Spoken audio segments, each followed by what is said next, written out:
welcome to the beautiful location of Ashdown Forest in East Sussex.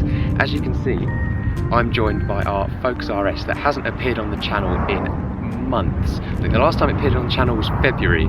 Since then, or since we bought it, it's been about 6 months of ownership. So 6 months is a good amount of time to build up some good opinions on the car. So it's parked there very nicely in front of the beautiful view behind us. But let's jump in and discuss what some of the benefits and drawbacks of owning the brand new Mk3 Focus RS.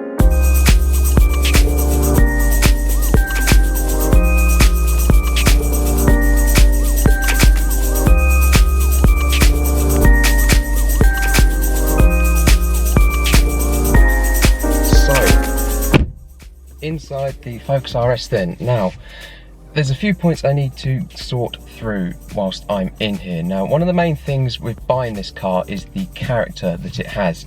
Its competitors such as like the Golf R, the Cupra 290, all cars that we considered before buying this, they all lack this kind of character that this RS really does have. Now, I think a lot of that character comes from the sound of the exhaust behind us. Now, the pops and bangs that come out the back of this are somewhat controversial for being very, very fake. Now, being a manual box, you can't really get the DSG farts you get from like an S3 or a Cupra 290 with the DSG. So the pops really add something to the manual experience.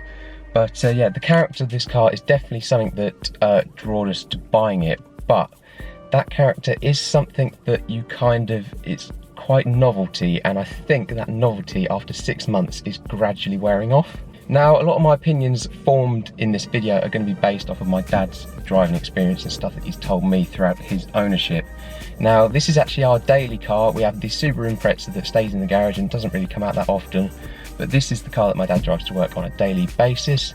Now, one of his main complaints at the moment is that it's constantly very, very hard, rough. The suspension is solid. It's got two modes, hard and harder. And when you're driving it to work day after day, that novelty of the character of the car kind of goes away a little bit. A way I like to think of it is like you have that work colleague or your classmate at college who you really, really like, but he's very loud and he doesn't really shut up that much. And sometimes you just want to go, mate, shush, because I've had enough now. And I think that might be the problem with this car at the moment. Now, when we bought it, one of the main things about it, and one of the main things about the Focus RS in general, is the seats. Now, the seats, these are the Recaro shell seats. They're very, very comfy, they fit very nicely, but from factory they're very, very high. Now, you might notice I'm sat very low, and that's because my dad has gone out and bought the seat lowering kit. Now, the seat lowering kit is expensive. It's not a cheap thing to do, but it's definitely improved the driving experience of the car in general. Now, when these seats were higher, particularly the right knee would touch on the, I think this is the light buttons around here, and now since the seats have been lowered, the knee has come away from those, so it's not as difficult to fit into this very tight cockpit area here. Now, another complaint about the Focus RS in general is just the interior and the layout. Now, you do get used to it after a long period of time, but it is a very, very chunky centre console here. It does intrude into the driver and passenger footwells. Now, when I first done a long journey in the passenger seat, I had to get used to kind of moving my feet to the side to kind of fit into the main footwell area. But it's just one of those things you get used to after a long period of time. But I think the overall complaint from my dad is definitely the power delivery. Now, this is going to be a very personal thing and something that quite a lot of people might disagree with, but how the power is delivered in this car is kind of tuned to match a naturally aspirated engine. Now, in a 2.5 litre 350 horsepower turbo, you kind of want the turbo coming in quite early in the rev range, the boost to come on quite early. But this has been mapped by Ford so that the power comes in right at the top end of the rev range. So to get most power out of it, you have to rev it right up to the red line, which my dad isn't a fan of. He's a self-professed lazy driver. Now, what he means by that is he likes a lot of power low down in the rev range, so you don't have to rev the nuts off the car to get most power out of it.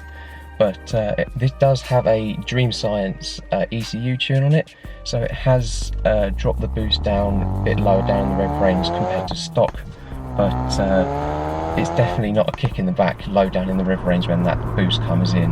Now finally, another great thing about the Focus RS is how much attention it gets. It's really surprising for just a grey Ford Focus. It gets an amazing amount of attention. Not quite sure why. I don't know what the non-car guy sees in this car, but it definitely gets a lot of attention for what it is.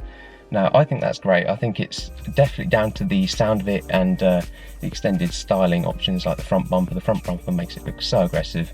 So yeah, let's hop out and have a quick look around the outside of the car.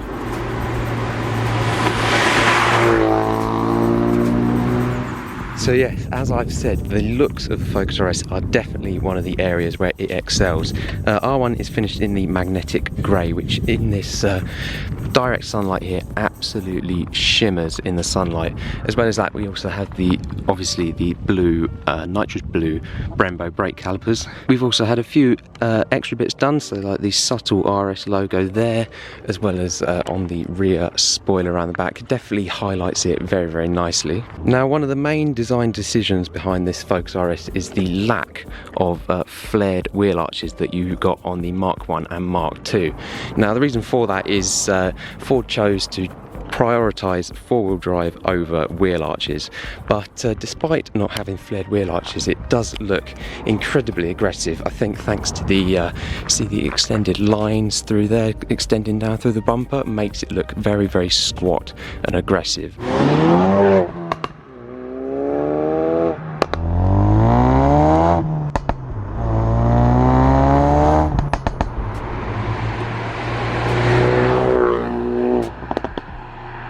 Right, so there's one thing that absolutely needs to be addressed, and if I don't address it I will get shouted at in the comments, but it's the issue to do with the engine. Now, we knew about this before we bought it, we knew well about it before we bought it, so it was always in the back of our mind when buying this car, but in the 6 months we've had it, we've had no problems with the engine at all. It is having to be done, the head gasket is having to be changed, it's been pressure tested, and it's booked in to a Ford dealer in July so they can recall it and redo the engine. But we've had no problems with reliability of this car over the 6 months that we've owned it. Yeah, apart from the engine, no issues whatsoever, and to be honest, the engine hasn't given us any issues anyway, so we're just getting it done because it has to be done or a recall. So yeah, that's the main issue that's having to be addressed, otherwise I'm going to be shouted at in the comments.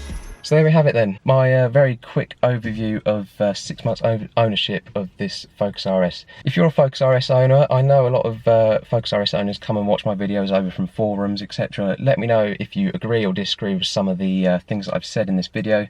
I would love to hear what your thoughts on it are, but I hope you've enjoyed this video. If you have, don't forget to like, subscribe, and hopefully I'll see you in another video very soon.